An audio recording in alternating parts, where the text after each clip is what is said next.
Akaendelea kusema kwamba wa mithaqan bi alsinatina, na mseme kwamba tunatoa ahadi kwa ndimi zetu. Yote yananukuliwa, malaika wanaandika na wenye kusikia wanasikia. Bwana Mtume akawaambia wasafati biaidina, kwamba tunatoa ahadi kwa kutoa mikono yetu kumpa Ali bin Abi Talib. Ndio maana wakasema bakhin yabna Abi Talib asbahta maulaya wa maula kul mu'mini wa mu'mina. Haya ni maneno ambayo yalikuwa anasema na maswahaba. Bwana Mtume anawaambia kwamba mseme kwamba nuaddihi ila auladina wa ahalina, na swala hili tutawafikishia watoto wetu na jamaa zetu. Anasema msemeni la nabghi bidhalika badalan, na hatutofanya nini? Hatutokwenda kinyume na haya ambayo tunayasema, na wala hatutofanya uovu. Sikiliza ndugu zangu Waislamu, huyu ni Tabari ameandika kwamba haya ni maneno ambayo Bwana Mtume aliwaambia wale ambao walikuwa na kwenda kutoa bai'a.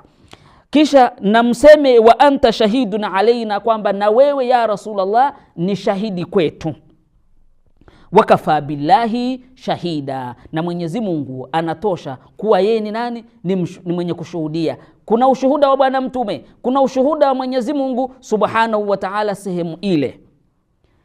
Kisha Bwana Mtume anawaambia tena, semeni qulu ma qultu lakum, semeni haya ambayo nawaambia. Wasallimu ala aliyin imratil mu'minin biimratil mu'minin, na mseme kwa Ali na msallim au mumkabidhi Ali uongozi wa waumini. Ndio maana hapa bi imratil mu'minin, kwamba mkabizi, yani ile al-imara, ule uongozi, hukumu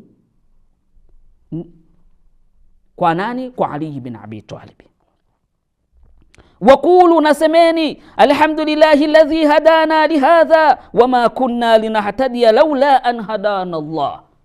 Hii ni aya ya Qur'ani, ni maarufu sana, kwamba semeni hivyo mnapofanya nini? Mnapompa Ali bin Abi Talib. Vile vile semeni fa inna Allah ya'lam kulla sawt, kwamba Bwana Mtume anawaambia semeni hivyo kwa sababu mnayoyasema Mwenyezi Mungu yote anayafahamu. Fa inna Allah ya'lam kulla sawt wa kha'ina kulli nafs,